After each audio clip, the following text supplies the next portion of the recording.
the most important thing for me is to live a life that is satisfying, because that I feel like, if I get on my motorcycle and die tomorrow, that I don't feel a regret that I didn't live a life, that I didn't try, and so, but I'm not allowed to die yet until my kids are grown. So it's you can learn something from everybody, but I want to guide you with like some positive teachings instead of like the cautionary example, because you learn from the cautionary example, and I don't want that. I don't want the net of my lessons to be the cautionary tales, because I got plenty of those, trust me. like, oh man, I made this stupid mistake, or The following is a conversation with Alex Berrios. He is a professional Muay Thai fighter who is now retired. He is a father, he is an engineer, he is a pilot, and above all else, he is a human being who has accomplished a lot in his life. In this conversation we cover a lot of topics that just go to showcase the wide range of things that we have to offer as human beings, and how much we know and have learned as human species, and just how much more we have to learn about everything that involves the universe and the world. Alex is one of the most inspiring human beings I have ever met, who has accomplished a great deal in his life and serves as a huge inspiration to myself as a fellow human being, as a fellow man, as a fellow martial artist. My friends, I hope you get as much from this conversation as I did having it, because it just goes to show just how much we have to learn about the human race and just how much we have to learn about the universe. Alex is a huge inspiration to me, and I hope you guys get inspired by him as well. And I hope you guys draw a lot of inspiration just between two friends having a conversation. My friends, this is Alex Berrios. how's it going, Rex? Oh wow! No one's ever greeted me first. Everyone always usually waits and they greet me, and they wait for me to greet them first. I'm like, wow, you're the first one to ever greet me. You looked ready. This is different. I feel like you bounced an energy at me, and it was just like, okay. So what kind of questions would you like to ask me, Alex? I already asked you all the ones that I kind of had. It was like, as I'm just sitting here looking around. All right. Well, welcome to the podcast anyway. By the way, welcome. I appreciate it. Thank you. Thank you very much. So you're like you are our most decorated fighter at Tampa Muay Thai. Okay. You know, I think the most decorated one would be Ray. Mm-hmm. Well, okay, Ray Crew, yeah. The one who started this whole because he's got like trophies, like beautiful white crew trophies. He's got just all the talent in the world. Mm-hmm. As far as fight experience, I think Jill has like way more fights than me. I think maybe Jill? not. Yeah, Jill. Okay. But I haven't been as active like the last 10 years. Mm-hmm. So, but. Well, there's what I went hard and fast, in the beginning. There's also a difference though, like being kicked by you and then being kicked by her. Getting kicked by her still sucks. Yeah. But like no one ever says getting kicked by Jill, you feel it in your soul. You, on the other hand, we hear that. That's actually a running joke. I don't know if you're aware of that.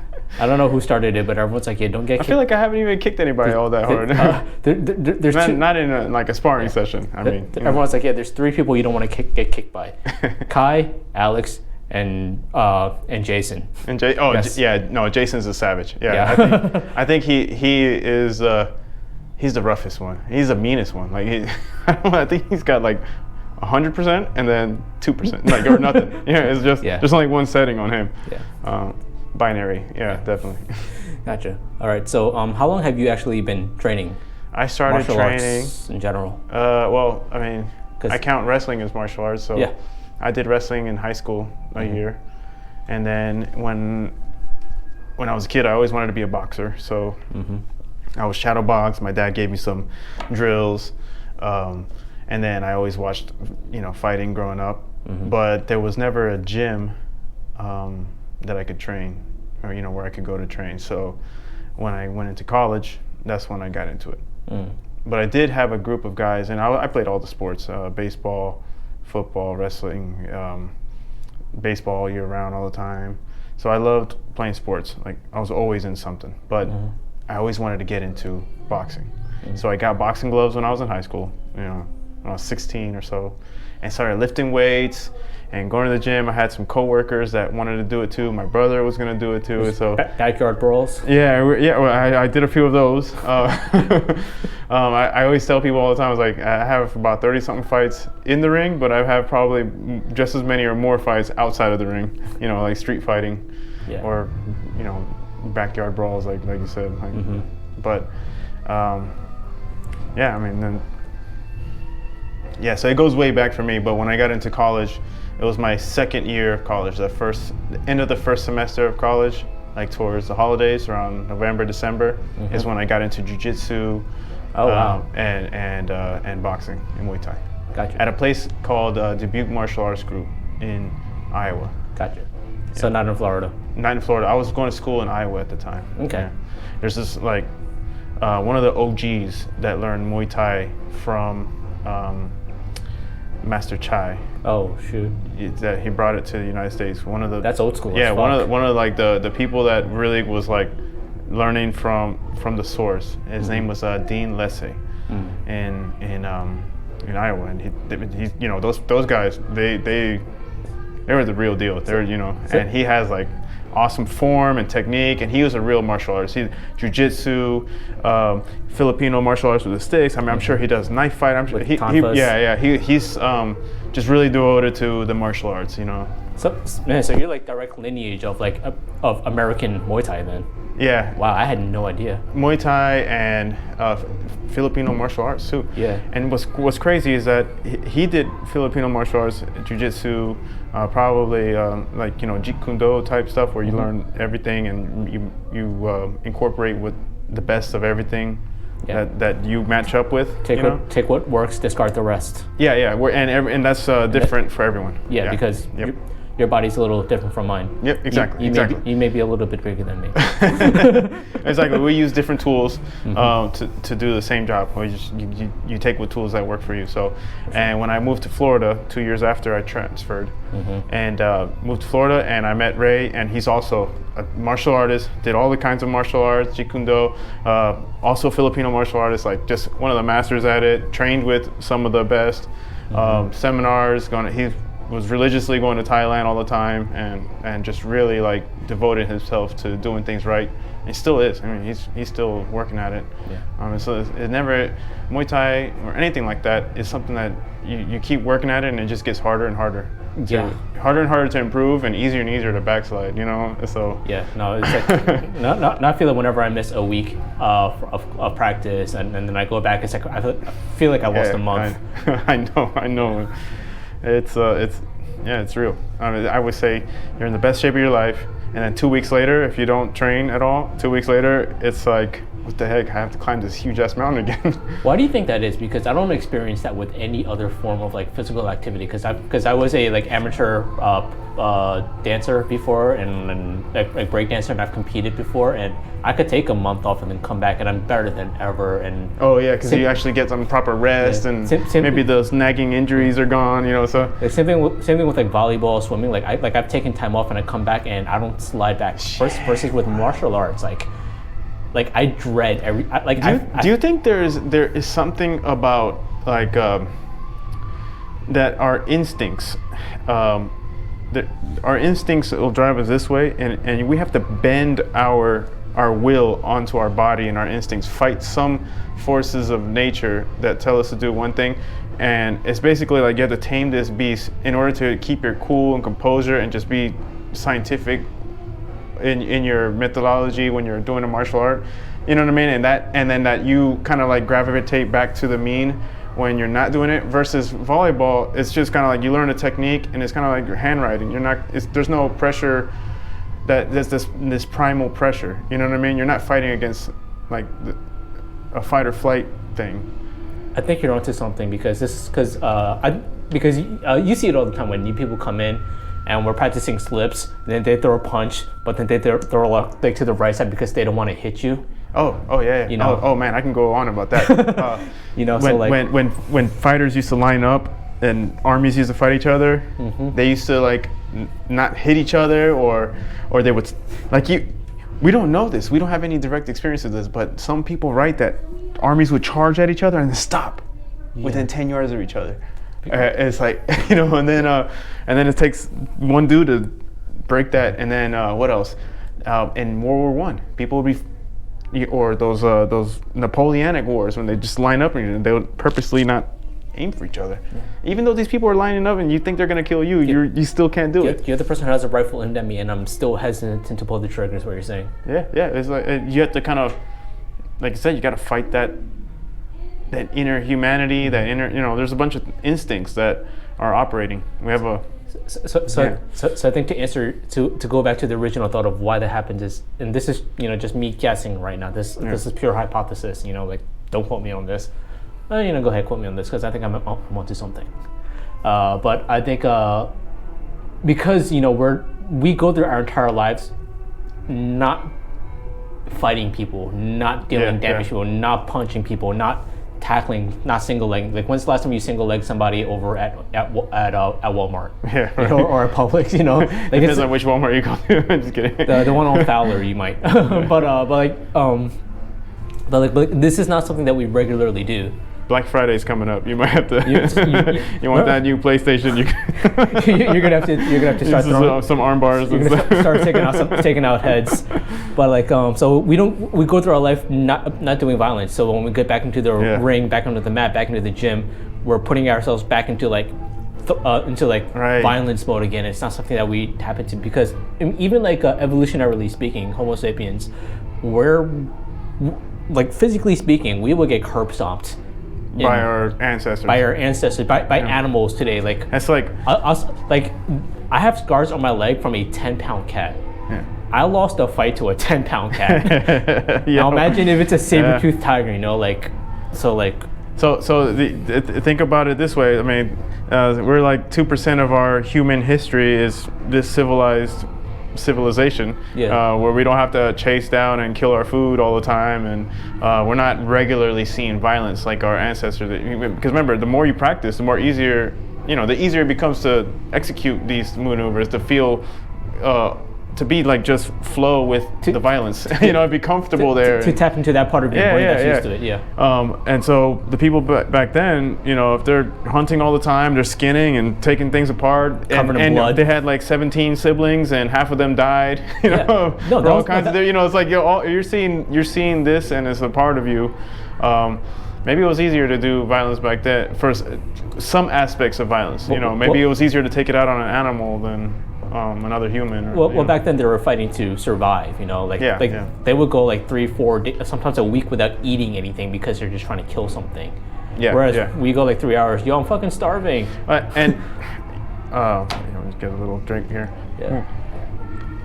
Man, yeah. I mean, you're hungry, and you kind of fantasize about it a little bit, right? Like, you can fantasize about eating something or hunting something down. I don't know. At least I do. Yep. Do you ever go hunting? Like, when I get hungry, I don't think about foraging a plant. I think about like catching a squirrel or something, or fishing, or the pigs, or the wild pigs that are in Gibsonton running around. You don't have traps in your backyard set to catch snakes, so you can skin it alive and eat it? I've seen a lot of wild pigs in my backyard, and so I have a bow, and it's like, one day I'm gonna get the hunting tips and. Yeah. My friend actually does boar hunting up over in like the Lutz area, because he has a huge barn, like him and his cousins, like and the boars are a problem. I said, like, if I think the killing it part is going to be kind of like a little hump, but that's not the biggest hump. Mm-hmm. To me, it's like, all right, I'm going to be like the dog that caught the car. What do I do now that I have this carcass? I don't have any space in my refrigerator. Like, you know, I'm not ready for this. I don't have a knife. I'm gonna be like a shitty knife. I don't know what I'm doing. I'm gonna make a mess. You know, like it's. if you want, I'll put you in touch with him. You know. I really need to go along with somebody to teach me. I mean, there's a law of primacy, you know, and so once I learn something from someone that does it really well, and, you know, most of it sticks. And again, that's like another like form of violence that we don't use. That was used heavily like 5,000 years ago by our ancestors, which in the span of the universe is like half a millisecond. Yeah, dang. it's like 1 second on the clock Yeah. is us, and then a microsecond is like this. Yeah, it's modern civilization. Yeah. Yeah, we don't know anything about the universe really. When you sit back and think. Okay. About it. Something that really blew my mind is we think we know these laws of physics because in this moment of time we observe all the observations were like piecing together what we know of the universe, right? Mm-hmm. And but at some point that space and time will have expanded so much that you won't even know that there's anything past our galaxy because we can't see that light. That light won't make it to us. What has happened between the beginning of the, like the Big Bang to now, as we understand it? What lies outside of that zone that may have happened that will give us the rest of the picture? Like, what if we've already hit some point of no return on some knowledge already? So like, what it could be that we'll never know, and you got to be comfortable with that, So this is really fascinating because I think about this a lot, and I read a lot about this, and and I go through the just rabbit tunnels on these. But we really have no idea anything about the universe. We're three-dimensional. We're barely four-dimensional species. So people ask what the fourth dimension is. So there's length, width, height, and the fourth dimension is time. Because if I tell you, hey, meet me at the Lowry Park Zoo, your next question is going to be when exactly. Mm-hmm. So we operate within the fourth dimension, but we have no control over it. For example, like I could move this here, True. Wherever I want. Now imagine like a fourth dimensional species can move through time the same way we move this cup around. You can't. It breaks. It breaks the hardware can't run the program. I'm sorry. Like, we can't. Not yet. Maybe 500,000 years from now. Yeah, the way you're talking is like trying to put some wings on a Model T, trying to fly. It's like it won't work. I mean, like Einstein said that we will never reach the moon. We will never reach space travel because the amount of energy that's required to break Earth's gravitational forces is impossible. Look at us now. Dude, it's that and the speed of sound. So there's we smoked that.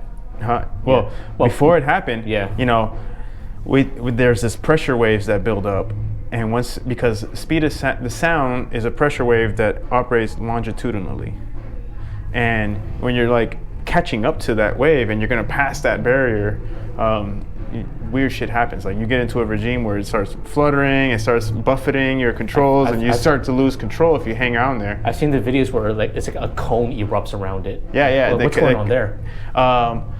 I couldn't tell you. It's a kind of a shock wave, and remember, air has vapor, and when you move the air in such a way that you reduce the pressure, you could cause a cloud to condense out. So I think like momentarily, you're causing some of that moisture to condense out into I could be completely wrong about this, but if there's the right atmospheric conditions, just your wings flying through the air, if you ever fly in the airliners enough, you'll see like right over the leading edge, the air being lifted up is momentarily causing a lower pressure. It changes the characteristics of the atmosphere, and that can cause some air to condense out. But remember, it flows and it goes right back into how it was before, and the cloud disappears. So it's like it forms and then comes out. So just like over a mountain, wind blows over a mountain, and you see like these lenticular clouds form. The clouds form, and as that air rises, it condenses into a cloud. That same air mass is just going back down, and it condenses back into the air again. And it's just like a standing cloud, and the wind is blowing at 40, 50 miles an hour, but that cloud looks stationary. But it's not even the same water droplets. It's like just constantly forming and unforming, like it just continuously. So that might be what's going on in that shock wave, and that shock wave moves along the body. So it starts at the tip, and then it gets gradually, and then you pass through it. Because it's not like I don't even know what after that it's like the limits of my knowledge. I can't even explain what's going on. I had to do some aerodynamics and stuff in college for my piloting stuff and all that. So have you ever flown at the speed of sound? No. What's the fastest you've ever flown?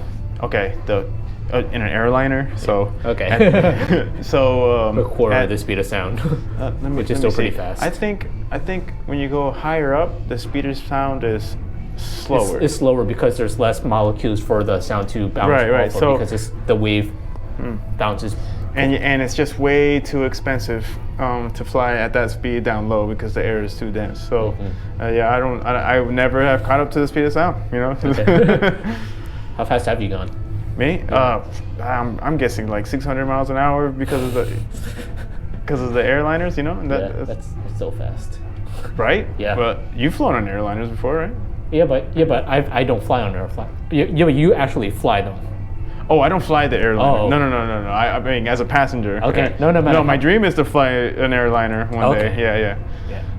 But I'll make it happen one day. Yeah. What's the fastest that you've ever piloted? This happened recently. Last year, I had a monster tailwind coming back from Georgia in my little plane. I was picking up a couple friends. I went solo up, and the wind was blowing in my face, and I was doing 56 to 60 knots on the way up.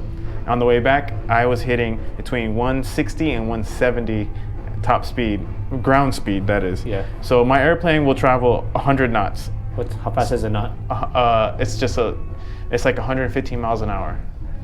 So like it's just a little bit faster than. I say I was traveling 150 miles an hour, and through still air. But if the wind is blowing in my face, I'm fighting that. And it's just all you do is just subtract it. So if you got 40 knots on the nose, subtract 40 from there, and I had 40 knots there. On the way back, I climbed up even higher. On the way back, because there was some turbulence down low, so I climbed up higher, and I must have caught 70 knots on my tail, and I was just. It took me 4.2 hours to get up there, and only 1.8 to get back. Holy crap! Yeah, you just like drop like a rock. Yeah, so whatever 170 knots is, that's the fastest I've been with me at the controls in a tiny little 150 horsepower propeller plane. That's a monster tailwind for that plane. Yeah. Have you ever talked to Ricky at the gym? Big, jacked Filipino. I think he's Filipino, Asian dude. Oh man, I'm probably sure I'd recognize him when I saw him, but when I say jacked, I mean like jacked. Yeah. Like he's like two of me. Oh really? Actually, probably three of me. I haven't been working out lately because I hurt my wrist, so I've kind of shrunk down a little. But wrist injuries take forever. Yeah. But it's been almost a month now, and it still hurts. I have no power in my right. I'm like. Yeah, just tap it. Yep. Yeah. Like you ever see like that clip of Homer Simpson punching the pad and there's like a fly? He hits a fly, and when he lifts his hand off, the fly just flies away. That's how I feel right now. So, yeah. But anyways, Ricky, like he's also a pilot, but he works for Noah. You told me about that. Yeah, you did. Yeah, so like his job is like flying through hurricanes. Oh my god, that's so badass. Yeah. I was like, I have balls, but like not like that. Oh, dude, I would totally do it. Yeah. But. Yeah. I'd probably. Yeah, that's on another level. I don't know. I mean, he was telling me like that's really cool. They have a shortage of pilots right now, and they're looking to hire more. Yeah, I know. I'm trying to ride that wave, yeah. But I have really shitty luck, so we'll see. I hope I don't miss the wave. So would you fly fly through a hurricane? You know, granted, if you had the right training, if you had the right airplane, it had the right airplane, the right training, and I was getting paid for it. You know, I'm not gonna do it on just for the cred. You know. He was flying through a Hurricane Ian, and he was like, "Yo, this storm is crazy." I'm like, "This is like your 15th hurricane, and you're telling me this one was crazy." Yeah. Oh, dang! That lets you know. Yeah. I mean, it's like one of the most costly hurricanes, especially in terms of lives lost. Mm-hmm. That storm surge, I was really sweating about it. Mm-hmm. I thought it was gonna hit just north of Tampa, which would have been the worst case scenario for me, because I live in Gibsonton, just beyond the Zone A, which was like a mandatory evacuation zone. Yeah. I was in B, and until the day before, I want to say on Tuesday, and it hit like a Wednesday night, they changed it to mandatory for my zone as well. I wasn't going to ride it out there. Some of my neighbors did, only because I went to my mom's house, and me and some family, we all piled into the same house, you know. But yeah, if that storm surge hit as bad at the worst case scenario, it would have flooded my house. Oh man, for sure. Well, I'm very glad that you made it out. Because I can stand in my roof and see the water running. It's like right there. So. Yeah. But we got the north side of the hurricane, and it was blowing in the opposite direction. And you saw what happened to Tampa Bay. It emptied it out the wind emptied out the bay, which is really eerie, right? Yeah. No, my backyard is the Hillsborough River, so I was like, oh crap. So what happened to that? Did it? Like the river just like disappeared. It was like maybe like a foot deep of water. It was like nothing was there for a little while. Oh wow! Yeah, that's cool. I gotta see it. Well, I mean, it's cool to see. Then you're just like, okay, something bad's about to happen. You know? Yeah. But then it hit Fort Myers instead, and Fort Myers got fucked. Yeah. My grandmother lives not too far away from Fort Myers in a place called LaBelle, which is directly east inland. But I mean, she got way stronger winds out there. Yeah. And I drove down to Newport Richie like the Sunday afterwards just to drop off some supplies, and do like every single tree, every single like line, really? Everything was like at a 45-degree angle.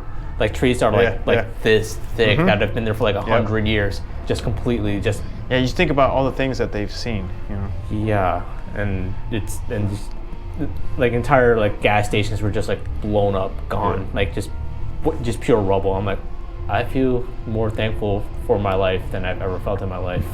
Yeah, because that was supposed to be us. Yeah. Wow. And going down south, I had some neighbors that went down to Miami and came back, and what would normally take them 4 hours or something turned into like 8 hours, you know, trying to get back because of flooding. They had to get off the highway and deviate. All the roads were messed up. Yeah, detour all over the place. Yeah, there were trees all over the place and they could see from the highway or from other roads like just the flooding and houses underwater, and it had to be a tragic scene.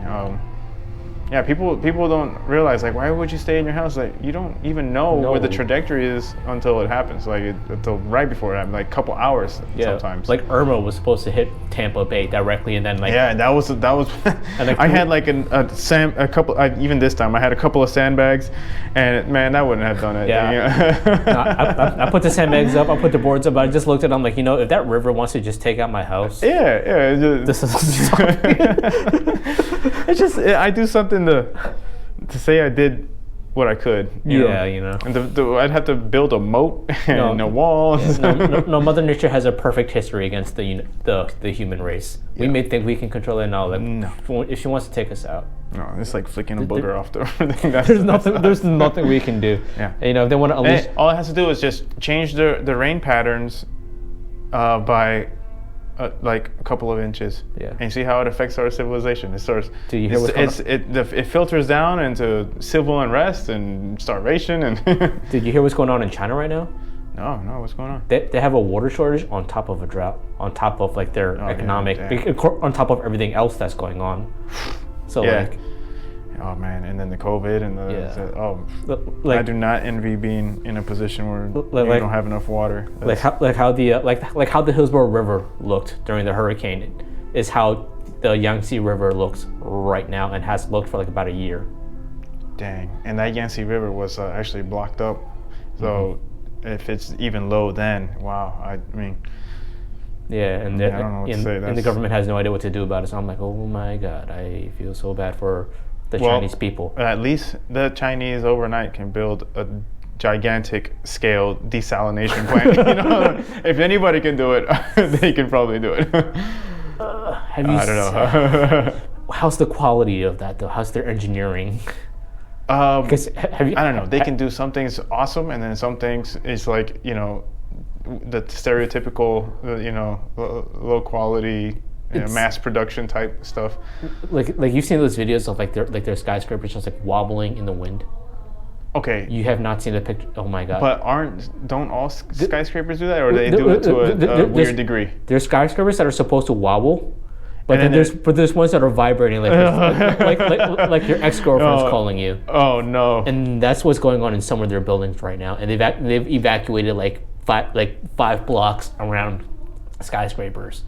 And there's other ones that are just like there's no one there. Only when it's windy or something, or just like I don't know the full extent of the video, but when I saw it, I was like, how do you solve that? You take it apart brick by brick, like what do you it's like when the World Trade Center was still there. Like I went to the top when I was a kid, and you could place a pen on a table like this, and it will wobble back and forth, right?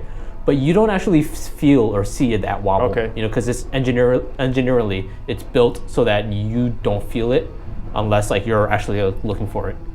But maybe there's some like super sensitive people. Like you go on a cruise ship, and but some person doesn't perceive any emotion. Other people are just throwing up because they're thrown off by it. I don't know. Maybe it's something like that for them. Yeah. But like you saw the building shaking in like videos. In Japan, because they have so much hurt, there earthquakes, typhoons, tsunamis, all the they just have and nuclear power plants now that are blowing up. They have counterweights in the buildings, and they shift them like to counterweight the like. That's freaking cool. Dude, human engineering is amazing. I know that's part of the reason why I became an engineer. So yeah. Mm-hmm.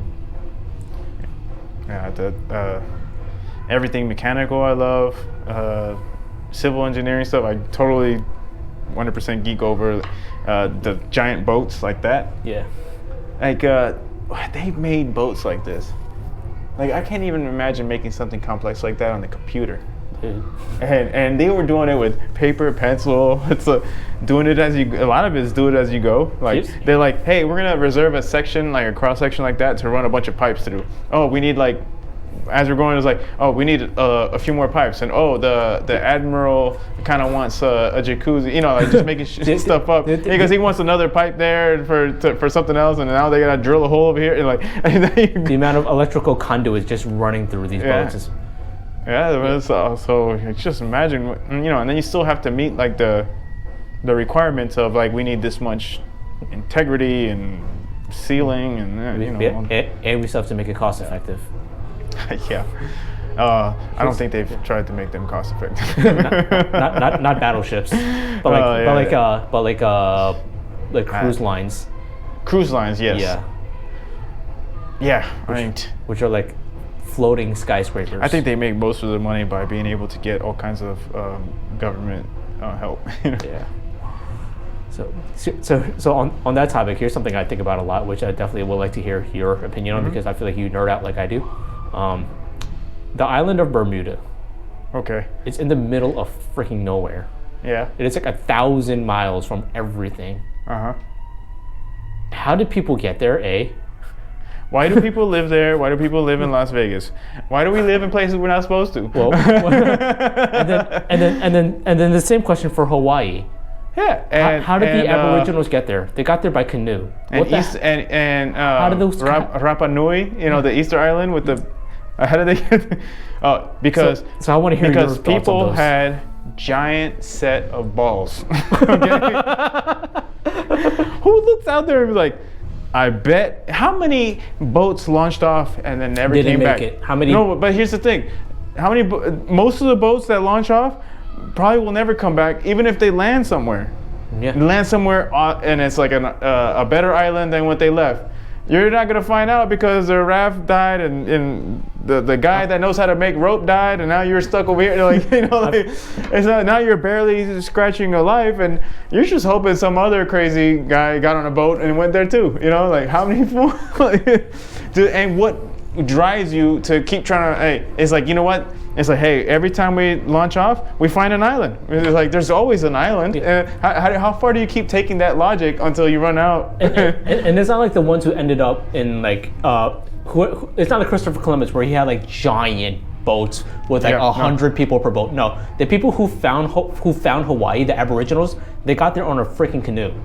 A canoe, a raft, tying some logs together, a sack full of coconuts, and a fishing rod, and then, And what drove them? Like, is it like a rite of passage? Is it resources? Like, because on an island, I'm sure you can have the whim of the climate and warring other ones. It's just so fragile that. Your status in these that are seafaring environment. People who learn how to navigate with the stars and just eat fish all day long. So I mean, big set of balls. That's like 90% of the explanation. 10% is like everything else you can think of. How many dead bodies and boats are there at the bottom of the Pacific Ocean? And can you track that on a trajectory that leads you to Hawaii? I mean. Or and same thing for Bermuda. I think about stuff like maybe how some of the earliest humans like 10,000 years ago, 20,000 years ago, were interacting with earlier hominid species and mastodons.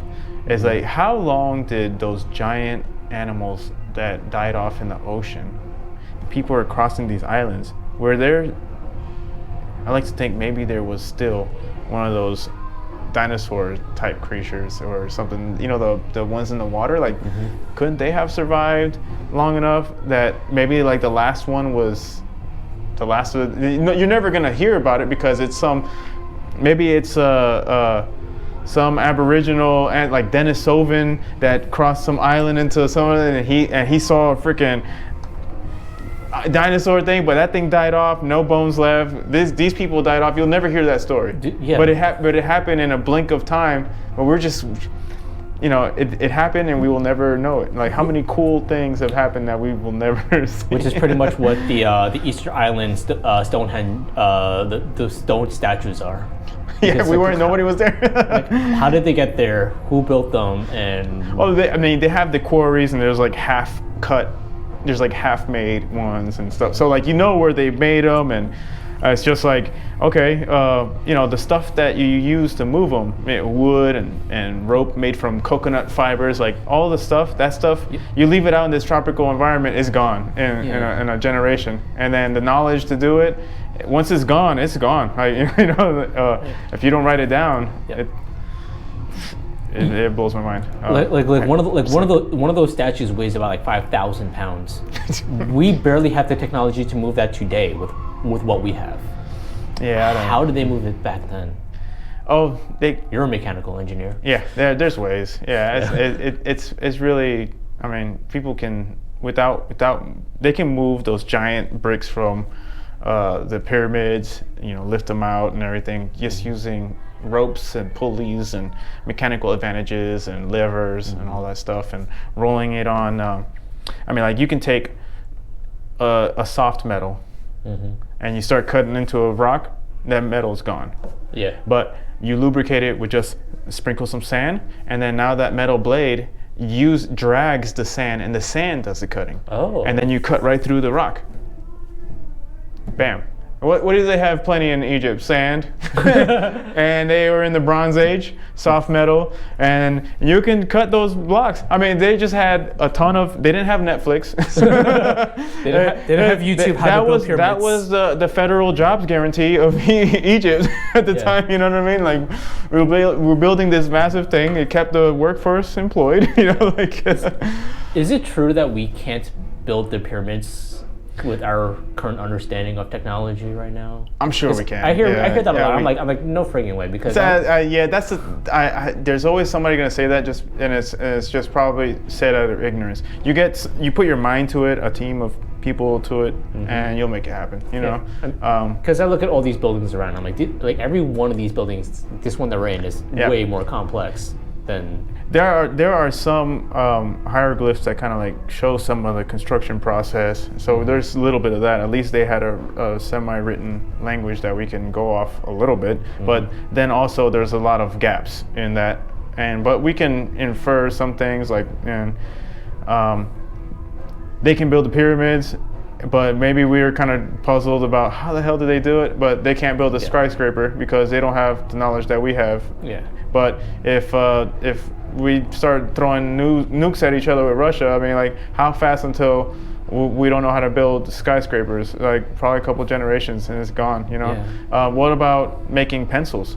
Making the lead, making the cutting the wood and everything? Putting that together, I was reading somewhere, it's like no one alive knows how to do that. It's just like all... it's all robots now. Yeah, it's all like robot. Whoever came up with the formula, like, how did he do it? Like, you know, like, you know, it's like so many things. Who's the first person that said, I'm gonna take this piece of graphite, this piece of lead, and I'm gonna stick it in wood, and I'm gonna cut the wood out, and I have a writing utensil.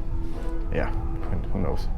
No, that actually is something I think about a lot that does worry me, because the amount of engineers and scientists that were graduating here in the United States is dropping. and a significant portion of them are foreign students who go back. And we're doing nothing to entice them to stay here. In fact, we want to, as soon as they're done, we kick them out for some reason instead of keeping them here. Like we need to give them U.S. citizenship. what chip manufacturing. We're training all these chip manufacturers here in Taiwan, and then like we're giving them significant portion of their knowledge, and the design of the chips are here, but then they're producing it over there, and no one here in America is like studying that because there's no job for that here. No, everyone in America. You know, and so we're not keeping that here. You know, we're doing a lot of. I'm sure that's just one of many examples of that sort of thing. No, the number one career that 13-year-olds are choosing is YouTube creator. Okay. Or like or social media content creator. Okay, and you're 14 years old, right? Yeah. Versus like, and they surveyed like a similar group of 14-year-old kids over in like China and Korea, Japan, and they're like, yeah, scientist, engineer, you know. Right. And I'm like, and this worries me because when you look at any system, whether it's a government, a corporation, you know, or even a community, and it requires three things in order for it to be functioning. And the first thing is you need a resource, you know, you need a source of wealth, you know, oil, gasoline, technology, something that people can harness. Yep. You need a system to manage it, to distribute it, you know, like. It's just the way the incentives are aligned right now. So we're on a trajectory of like everything, all the incentives we're pointing towards, hey, let's focus more on like the services economy, which is like YouTube stuff, massages. It's something that you can't just farm out to a robot or reproduce in a computer program, like plumbing, like somebody coming out, we don't have a robot or an Alexa can't do that, you know what I mean? But all of the dirty stuff, the repetitive motion stuff, someone else is doing that, and it's out of sight, out of mind. So no one here around us has that example. That's not a good paying job thing. You don't have a father or an uncle that does it, or an auntie or grandmother that did, you know. And so all of that stuff is shipped out, and now all of the incentives and the mind and the culture and everything is going in one direction, and that could you know, shift back in a way. You know, it's not inevitable that we can't steer this ship back to making things here. You know, getting some technical talent here. And combining it with all of the creativeness, like so, we have like one of the most creative cultures there is. You know, free market system creates creativity. It's so. I mean, if we could harness that and also to make things here, I mean, that'd be great. But in order to harness that, we need a system. So we have to resource the system, and then we need the intelligent people to run the system. And if you lose one of those three, the other two collapse with it. So we have everything we need. We just but we don't have the money. It has a gravitational pull. You know what I mean? Like there is clothing manufacturers here, but what do? They're either doing like super expensive as stuff that hardly anyone's got, and for good reason it's expensive because it's here. You're paying your people well. It's probably made higher quality and stuff. But the thing is, we've been driving, for the consumer, we've been trying to make things cheaper, but we're also paying people cheaper. And so here, driving down our own, so it's like a race to the bottom. And then all these higher quality things that we can make here, no one can afford them except so there's some things that we can remix to make it better for everybody. So like we can harness our creativity. We have a very productive workforce that can crank out like stuff. You know, we can make those skyscrapers. Like we built the Empire State Building in such a short amount of time, but now if we want to remake Channelside, it's been taking a decade. You know, so what happened? You know, so we can change that. It's just, you know, somebody needs to guide the ship a little bit better. You know, I think, and it can't just be what's the cheapest thing, bang for the buck, because I think sometimes that leads us in some of the directions that we end up in right now, that we can see around.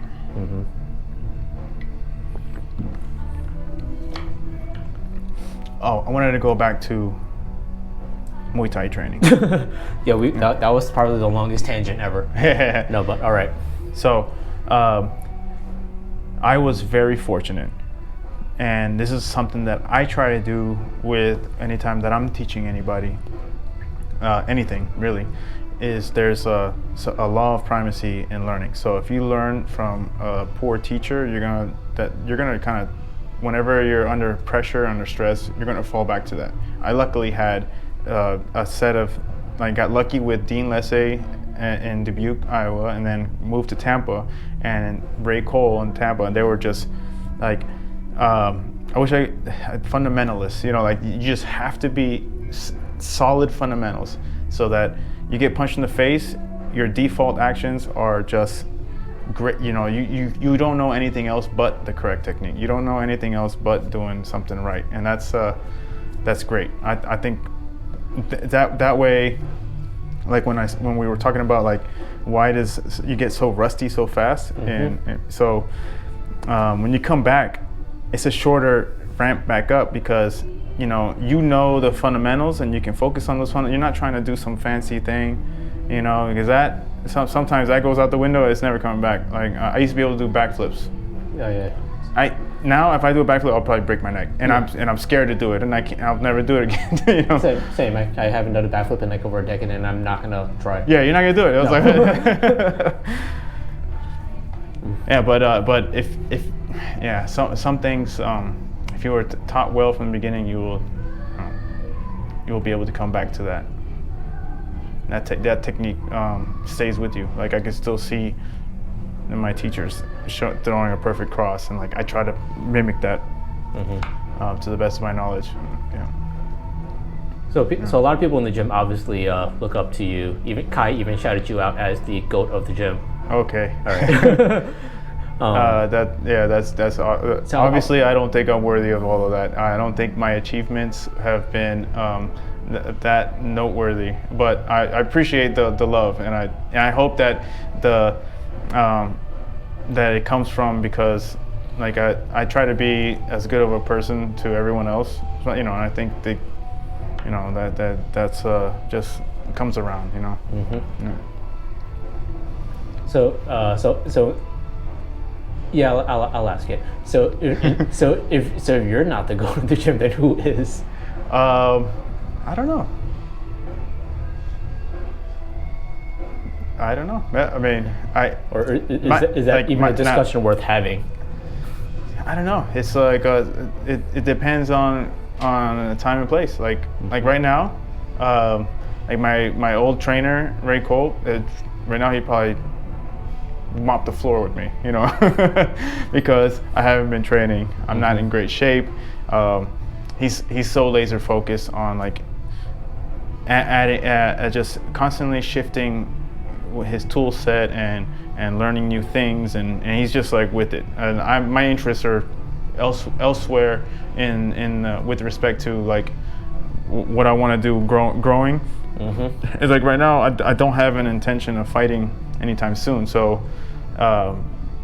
it's natural for that limb of the tree to get a little weaker, you know. Though I know enough, and I by training as often as I do with my students, I preserve a lot of it, especially teaching it. But I do find that it's getting increasingly difficult to demonstrate some things that are like, oh shit, this is not as easy as it used to be. Like oh crap, okay, hold on a second, give me a second to warm this up. Let me pull this motor. You know? What's the moment you found out you weren't 17 anymore? Yeah, right. When I tried to do the splits, I was like, I did the splits and then I couldn't walk for a day or two. Yeah. Right. Yeah. So speaking of like, so the potential greatest would be somebody like Kai. Like he's preserved so much athleticism for like a decade straight. Like, you know, he's always been a very gifted, talented athlete, and he has the potential to just like really shoot off into the stratosphere, you know, because I was talking to him about a lot of the stuff that he's like, to be more patient, to be more technical and stuff like that, and it's just showing in his dominance now. Like, yeah, he used to dominate people physically, and now he can pick whether to dominate you with with the skill and strategy or physical. Like he has both, you know, and that's a really awesome combination. You know? I watched his fight with Chase Brooks a lot, and man, he smoked him so bad just with speed and timing. I didn't watch that fight, but I'm sure that he's got the speed, he's got the timing, he's watching you and you're playing in slow motion and he's going in a different way. It's amazing. I have to, whenever I'm sparring him, I feel like I have to pull out everything, dig deep and pull out every little trick I know in the book and it's good because it's making me better and hopefully it's making him better. So I look forward to his first pro fight. Like I really want to be there. So hyped for that. Yeah. So, and if I'm gonna be training like really hard, it's gonna be because I'm helping train him for his fight. You know no, for sure. That would be like my next Muay Thai goal is to be in the corner of some of the fighters like Chase. Like Chase is also like he's on that path. You know. Dude, he's built different. And plus also Chase is a decade younger than Kai, so he's got a long ways to go too. Like, you know, I would, man. If I didn't have a job, family, you know, I'd be a monk in the gym, reading a ton of books, you know, that sort of thing. But you know, we got bills and we have things called families and everything. Wow, that's how that is. Yep. So you have a well-rounded background: boxing, wrestling, jiu-jitsu, Muay Thai. Why'd you stick with Muay Thai out of all of them, if you know? Okay, so when I was a kid, I liked to do I wanted to be a boxing. I looked up to like Tito Trinidad, you know, like those big time fighters, Wilfredo Gomez, Benito. You know, those are old school names. Yeah. So just used to love seeing boxing, but then my dad he was in the military. He went to Thailand and he would tell me, he's like, you know what, when we're watching fights, like these guys are tough. Boxers is the toughest sport. They're the toughest athletes. Like you want the pinnacle of a physical sport, it's boxing. They're the smartest. They're the, you know, and it's like once your father, who you really look up to, says like these are the best of the best, the baddest mofos on the planet, you're like, I want to be one of those, you know. You internalize that.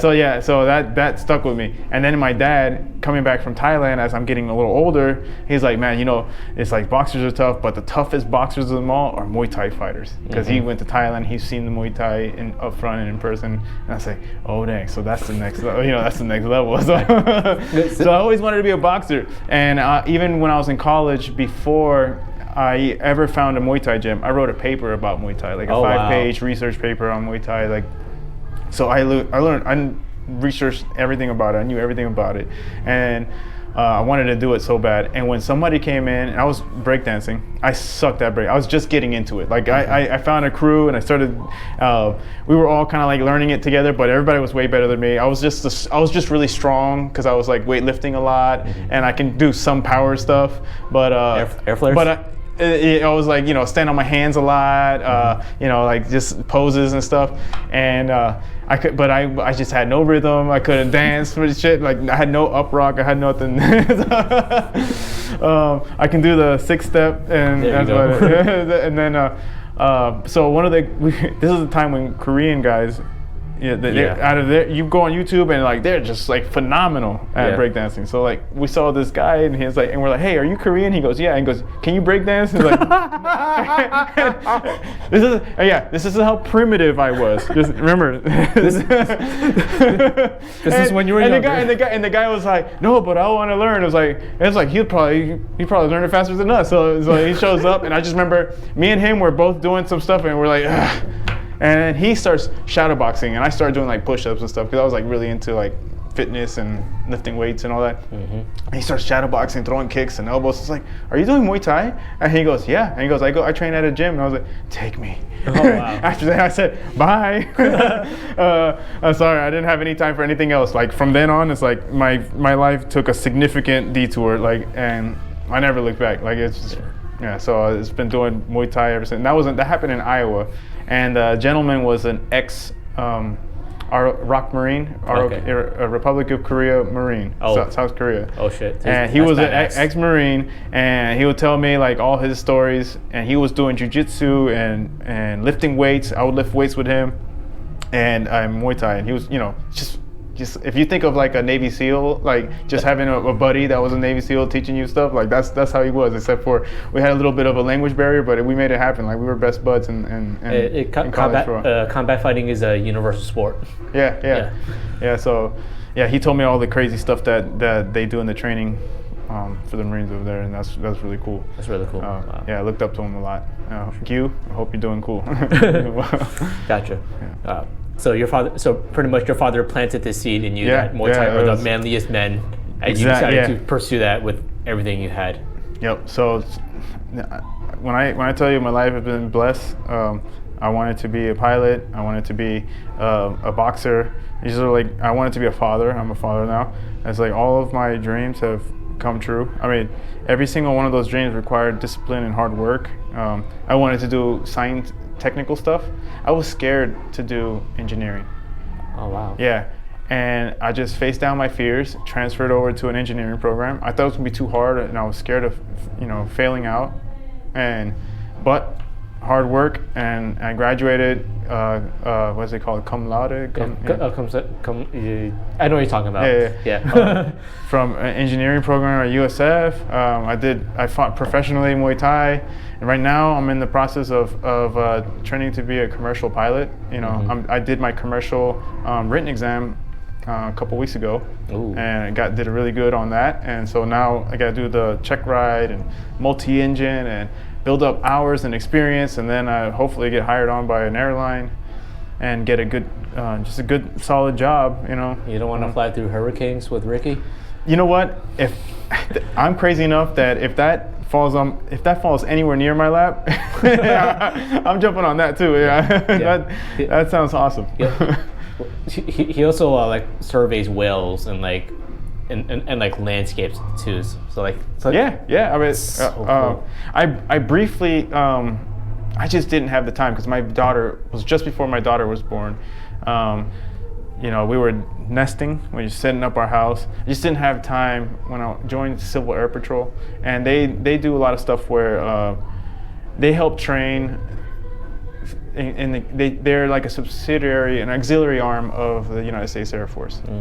And after natural disasters, they fly photo missions. Mm-hmm. They fly search and rescue mission. Like they'll do searches. Like if a beacon goes off for a downed airplane, they employ all of these planes from the region, and they start looking for this plane. Just flying like 5 miles above the land, just looking for stuff. Yep. They have like circular pattern, like spiral pattern. They have grid pattern. They have different search patterns.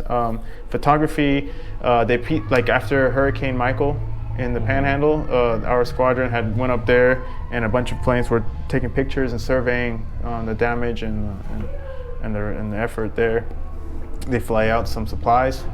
Obviously the little planes that they fly they're not like a C-130, from the National Guard, which will do way more than a dozen missions of a little plane, but we help out as best we can whenever we're needed. If there was an actual war, then you have a whole army of Cessnas and other little planes that will fly around and do in World War II they were spotting submarines around the coast of Florida, and so they do stuff like that. But I just really wish I had more time. Maybe when my kids are a little older and I want to be involved in aviation in some way. I would love to get back into it and really dedicate the time to it that it deserves. You're easily one of the most fascinating people I've ever spoken with in my life. You're like this badass ninja Muay Thai guy that kicks people in their soul. That's one of the most satisfying things in the world is just landing clean shots on somebody, especially if it's like a well-matched opponent and they land some cool stuff on you, and you're like, I bet my match, and then you're able to set something up and execute and land like a clean shot, like a clean kick or a clean punch, and you're like, yeah, and it's even more satisfying if they're able to land clean back at you. Like I don't I don't want to be. I don't want to be the big fish in the little pond where I can beat up everybody. That to me that doesn't prove anything to me. No, you're trying to fight against like Crow Cop. Yeah, but whenever I land something clean on Kai, I'm like, yeah, it's a great feeling, right? Yeah. And of course, for every one you land on him, he's gonna land 2 or 3. 12. Yeah, right. So that's I learned where my place is now. I'd love to say I landed a clean shot on Kai. Oh yeah, there you go. He's like, was he even looking at you? I'm just kidding. No, I'm kidding. No, he was sleeping, and I just broke into his room, and I just like sucker punched him, and I ran the other way because I knew what was coming. Yeah. Man, so engineering, Muay Thai, just pilot, father, very well accomplished man, and it actually does feel like. It does feel like an honor just being able to speak with you, just because. Oh man, thank you. Just because of your resume, and you. This sounds cheesy, but you do kind of carry like an aura of confidence around you. Really? And just being around that confidence it's good for the people that are around it, because it lifts. I do feel like when I first met you that you have a really good energy too. Like you're a driven person. And that's why I'm so busy, and I really wanted to take some time out of my day and talk to you and get to know you better. Appreciate and I'm glad we were able to do this. Yeah. No, this was like a year in the making, because remember I talked to this about a year ago. It was, yeah. I got. And it was how did it start? It was like, wait, tell me, you fight and you fly airplanes? Like, what the fuck? Yeah. I fly fighter airplanes. And you're like, I need to talk to you. I was like, that's kind of weird that someone would say that. Yeah. But well, I mean, my whole approach to life in general is that everybody, it's this multi-layered, but like one of the first layers is I believe that every single person on this planet, it has the potential to be the Floyd Mayweather of insert thing here of yes. Everyone could be a Michael Jordan at something in their life, but so many people never find out what that is. And here's the thing is I do all these things. Mm-hmm. I've had some points in my life where I was good at it. Mm-hmm. Sometimes I feel like I'm the best father on the planet, and then sometimes I feel like the crappiest dad. Sometimes I'm flying the plane and no one can land it better than me, and then other times it's like I slam it and I thought, oh, something's definitely broken. I fight in the ring, and sometimes I feel untouchable, and sometimes I feel like a punching bag. And you just have to do hard stuff, and every time it challenges you get back on your feet, batter on your mouth guard, and keep on going. Mm-hmm. And eventually, through hard work, dedication, and staying focused on it, you can, overcome those like adversities, those challenges, those backtracks to get back forward. Mm-hmm.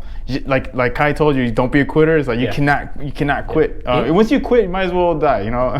That's essentially how he made me feel. Like every time I'm facing something tough, I hear Kai just in the back of my mind, and then quitting is offensive to me. The way he said it, I'm just like, okay then. Well, let me know. I'm not quitting anything. The man's holding me accountable. He doesn't even know. So like everybody has a potential to like be a Michael Jordan or something. They just have to put in the work to do it. And I feel like so many people just don't do it, and it makes me sad. The most important thing for me is to live a life that is satisfying, because that I feel like if I get on my motorcycle and die tomorrow, that I don't feel a regret that I didn't live a life, mm-hmm. that I didn't try, and so. But I'm not allowed to die yet until my kids are grown. So at least that's what I tell myself. It's like, even though I'm at peace with it, it's like, all right, hey man, I feel like I made a dent for myself. Mm-hmm. I found a peace. Flying a plane over the swamp at night. That's very stupid, but. I know that if it goes down and they find my body half eaten by an alligator, a bunch of alligators, I feel like that's a good death. I could think of worse ways to die. Yeah, right? Yeah. The worst death is, I don't know, I wouldn't want to be old and in my sleep. I want to be awake when I die, because it's the last thing I'm going to experience. Yeah. I want to be conscious and experience it, no matter how terrible it is. Yeah, I'm trying to be like on the run from FBI agents on a motorcycle at like 200 miles per hour, and they fire a rocket at me and it blows me up. Yeah. That's a good way to die. Right. Yeah. How do I make that happen? Me, if I was ever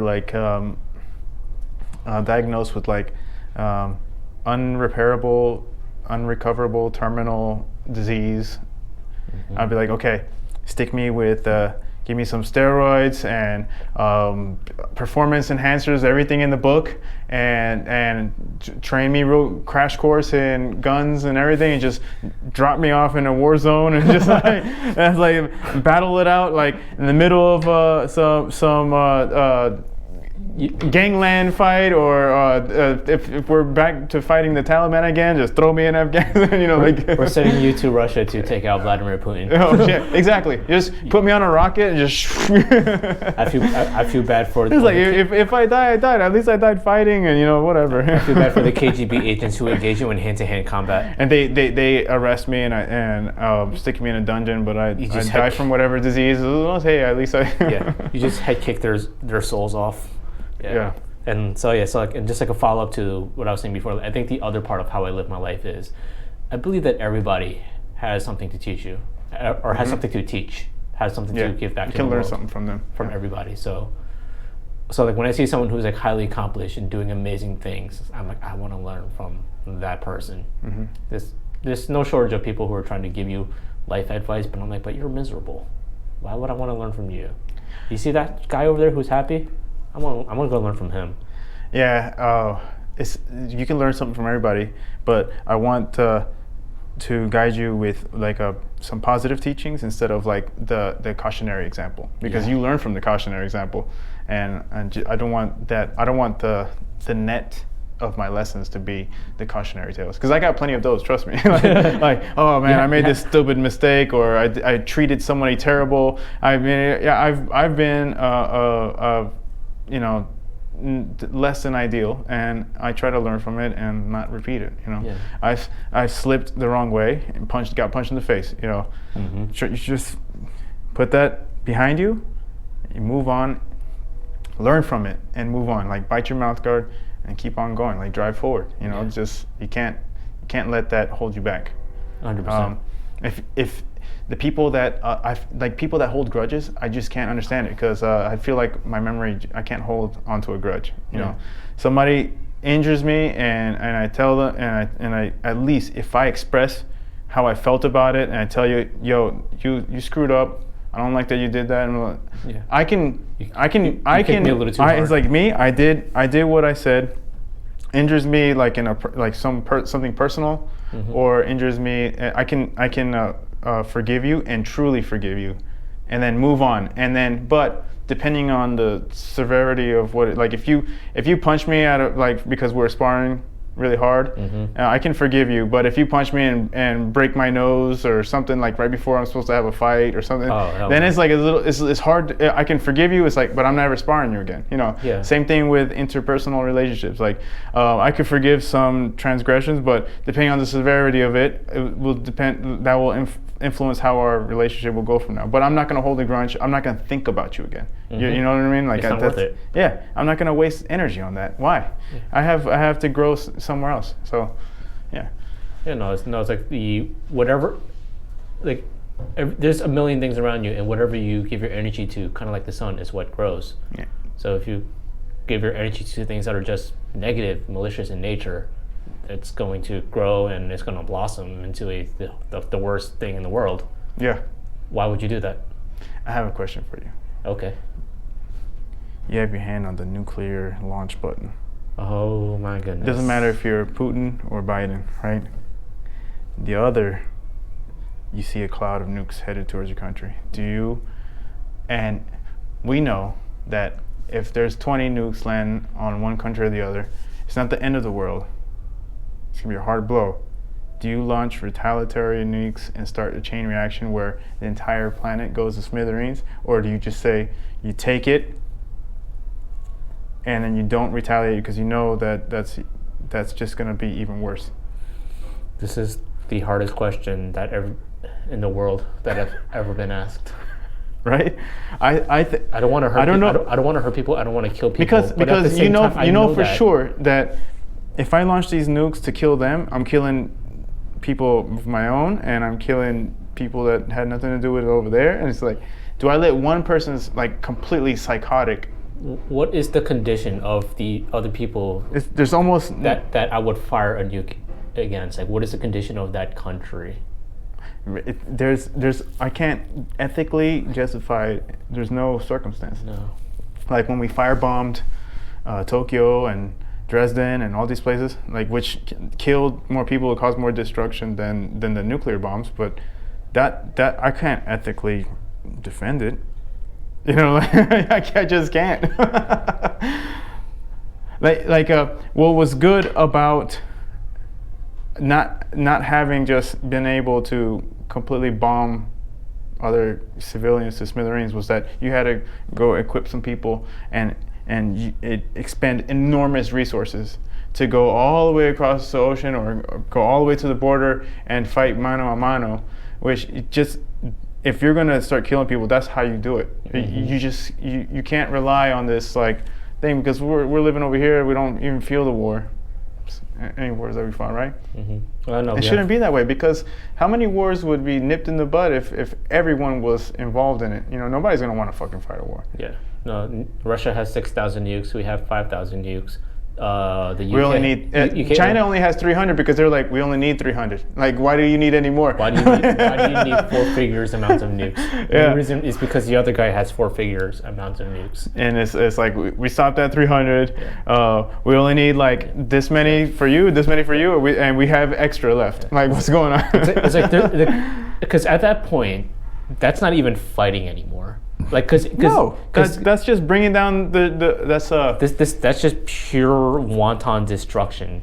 And it's almost like I can't hit the other button that shoots the lasers that blows up the nukes in the sky before they land in New York. Right. I can't do you that. wish. I think the technology to deliver them is just going to get. It's going to be a race. You know. Have you seen China's hypersonic missiles? That's what I'm saying. Because in the past, all of the ballistic missiles and everything, our abilities to detect them, we develop a technology to take those down, and then some certain percentage of them will pass through. So maybe that's why you have 1,000 nukes, you know. Yeah.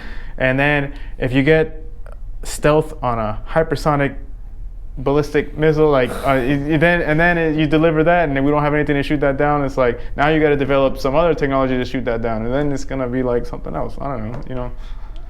I don't know. They're already gonna probably put lasers in space, and you know, like some Dr. Evil stuff. Do you think we're ever gonna hit a scenario where a president, a prime minister, a totalitarian regime leader is going to hit the red button? Do you think that's within our foreseeable future? I don't think a totalitarian, this is not how I think the first nuke that's going to be used again is going to be from one of these countries misplacing a nuke or an accident. I think it's very scary likely out of all of the nuclear accidents or almost nuclear wars that we've launched from just technological malfunctions, just incompetence of people, like oh shit, you know, we almost did go through nuclear annihilation so many times just from we accidentally the plane that was flying an exercise accidentally dropped a nuke, like unarmed. What if it was like armed to practice through the exercise and dropped a nuke on your own city, then you drop a nuke on your own city and you don't know what's happening because it's imperfect communication, you know. Or the pilot doesn't want to admit their mistake, or you know something, and then it's like, oh, that was Russia. It was off a submarine off the coast because it landed in, you know, who knows? Or it was a terrorist. And then you're like, the FBI goes to their list, of CIA goes to their list of terrorists. It's like it was likely that one, and then we throw like missiles at that country, and then it's allied with this country, and that country's you know, like it's. This is the scariest story I've ever heard in my life. Well, what about the first nuke that's going to land is going to be on accidents? Before World War I, there was like a multipolar world, and they were setting up these complicated trigger alliances right at each other's borders, and all of them wanted to expand their borders. But what are we doing now? We got all these complicated alliances right at each other's borders, and one of them is trying to expand. It's like, what's going to happen now that we have nuclear weapons and we're going to trigger all-out wars? For what? Nobody wants this. Like, what's going on? Yeah, and it's like I'm over here just trying to do some Muay Thai, and it's like I wanna hang out in Russia with a Russian and in China with a Chinese person. Like I love humans. I love getting to know people that are different from me. You know, I love to learn new languages and stuff. I'm trying to fight some. I want my kids to walk around Beijing and see some incredible stuff and having incredible experiences there. I want them to do the same. I want Russians and Chinese people and Americans and people from Africa and South America to visit each other and acknowledge that we're all human. We all love and loss and gain and want to follow our happiness. You know, we all want the same things, and we just got to stop seeing we got to see what we have in common, you know, and the differences are just skin deep. Yeah, exactly. Yeah, I'm with you 1,000%. Yeah, it's so stupid sometimes. So I have an interesting idea. I'd definitely like to hear your take on it. You know, especially as a retired professional as yourself. Okay. Could there ever be a market here in the United States for a martial arts promotion, like the UFC or Bellator or like K1, where the fighters aren't promoted as fighters, but they're promoted as human beings first? Because, you know, when people look at Connor, they think fighter. Yeah. They think, you know, amazing left hook. Yeah. I don't have the body to show it off, but I have a rooster tattoo here. Yeah. And the reason is because I remember seeing a rooster fight, and all the people that were betting, some people were drinking, some people were like, oh no, like they don't want to see the roosters get hurt. Other people want to see a rooster's eyeball hanging out. Like they don't care if a rooster dies. Mm-hmm. You have the whole spectrum of people in the audience, and they're just there to see roosters fight. When we go in the ring, we're just roosters to them fighting. If we have some gruesome injury, it's just entertainment value for the people, right? They don't see us as human. They see us as like, we're just human cockfighting, right? Yeah.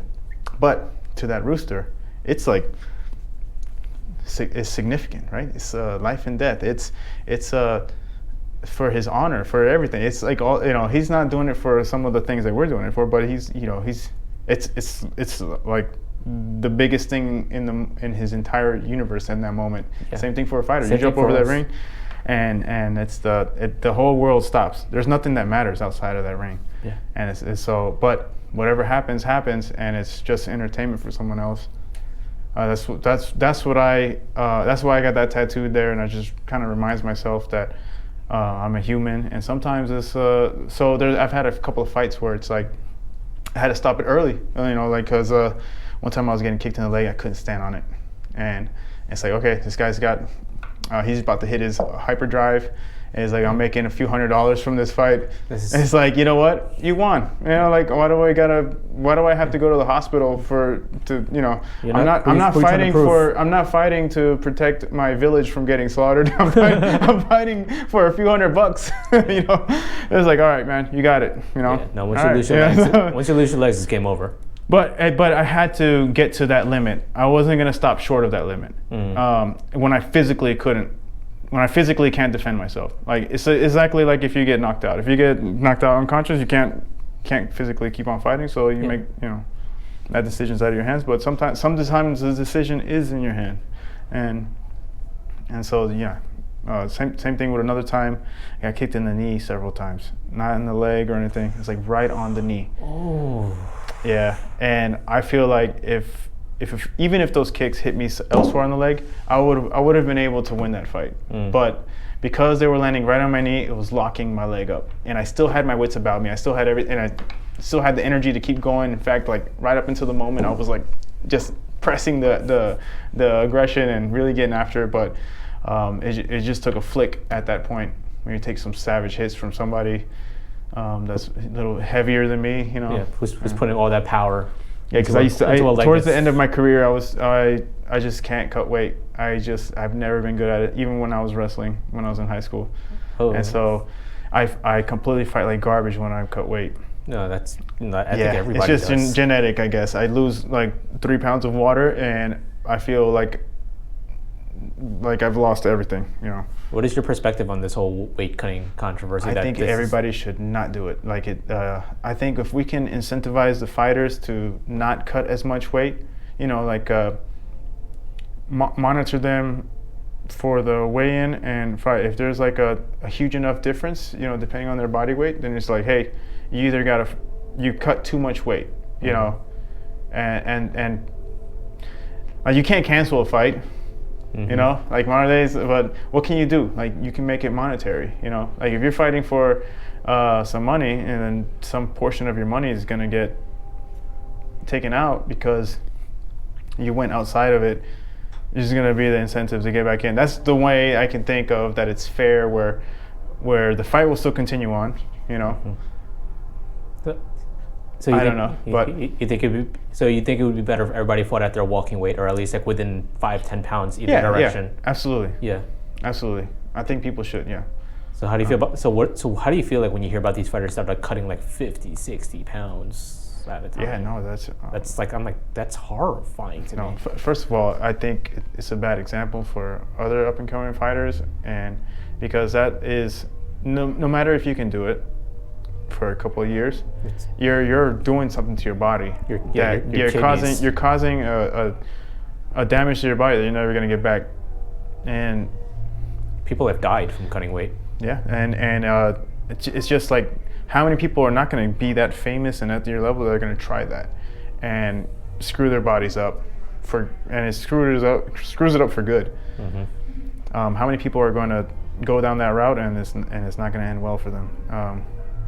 And you got to be a leader, when you're in that position. But the problem is it's embedded into the fight culture, and if I don't do it, like I'm 155 walking. And if I don't do it, well, I'm fighting a guy who walks at 185, and I'm going to have a miserable time. On 2 occasions, I've taken fights that were at my walking weight, or even a little more, because I'd rather, all right, well, I guess I get to eat pizza after training every day, and leading up to the fight. Now, I think that it depends on the person you're going to fight. I'm not going to, but I fought either at my weight or just accepted a fight that was just above my weight, and I think on like at least one occasion I had jeans on when I got on the scale. Just put some stuff in my pockets to weigh myself down. And, I was significantly smaller than some of my opponents, and just lead by example. I don't think you should be cutting weight. I lived it. Fought some people that on the night of the weigh-ins were the same weight, but. You could tell. You could look at them and like, oh, dude, that dude definitely has like 15 pounds on me now. How did those fights turn out?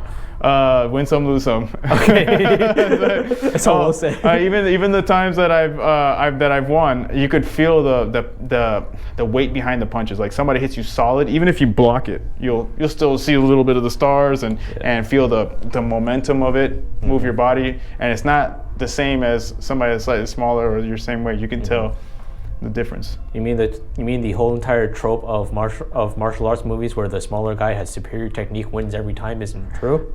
No. And multiple assailants. Right. That doesn't work either. Oh yeah, no. No. That's one thing that's always bothered me. I've been meaning to make a video about it where people are just like, you learn martial arts for self-defense. I'm like, no, you don't. You learn martial arts to beat the crap out of people. That's not self-defense. Self-defense is me running really fast in the other direction. Yeah. You see multiple attackers. First step, find an open lane. Step 2, run through that open lane. Step 3, repeat. Do not get in the situation. That's step 1. It's like, what's the best way to defend a strike? Not get hit by it. Don't get hit by it. There you go. Yeah. Don't get into.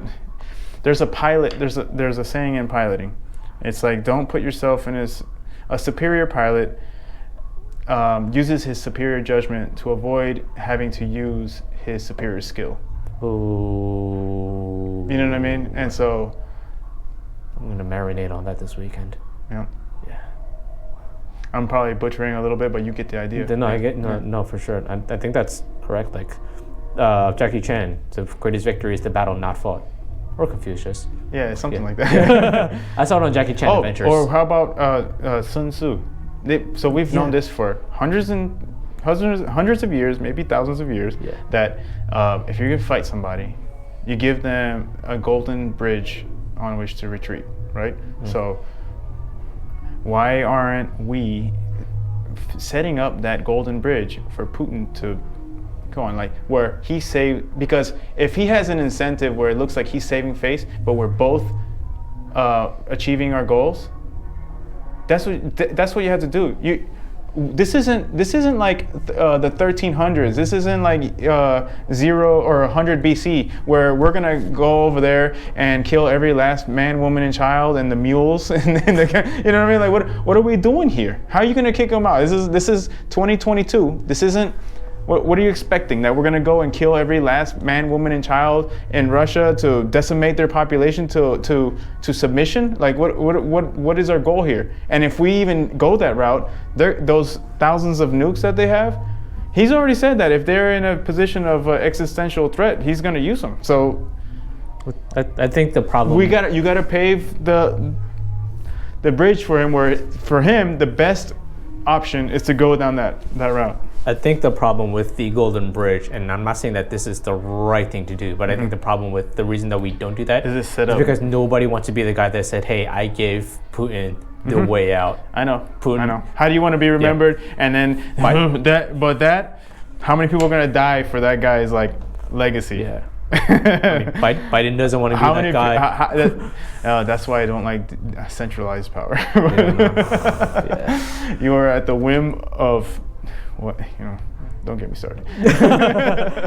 No, that's a whole separate podcast. All right, yeah, there we go. We'll talk about government politics and economic systems next time. I've got no problem diving into that stuff. I love that stuff. Me too. Yeah, for sure. Well, all right. I actually did hit. Gonna hit a time limit here. Gotcha. So. All right. So final 2 questions then. Okay. What is next for Alex Berrios? Am I saying that correct? Berrios? Yeah. Berrios. Yeah. Gracias. Yeah. I have a baby coming up in January. Like it's an event. No, my second child will be born January sometime. That's the plan. The goal is to have just be mentally, physically prepared for that, and set my life up as it is now with enough momentum to, on ramp another being in my orbit. So, yeah, that's all I care about right now, is making the right moves for my family. So for sure. Yeah. Awesome. Thank you so much. And our final question is going to be, if you could have any impact on the entire world, what kind of impact would you have? Oh man, that is a heavy thought. It's just to be able to pursue your happiness, but also along the way find the accommodation to help others pursue theirs too. And just share that with the world. Gotcha. That's dope, man. Yeah. Thank you so much. Thank you, Rex. You make the world a better place. Appreciate that. All right. Cool. We're good.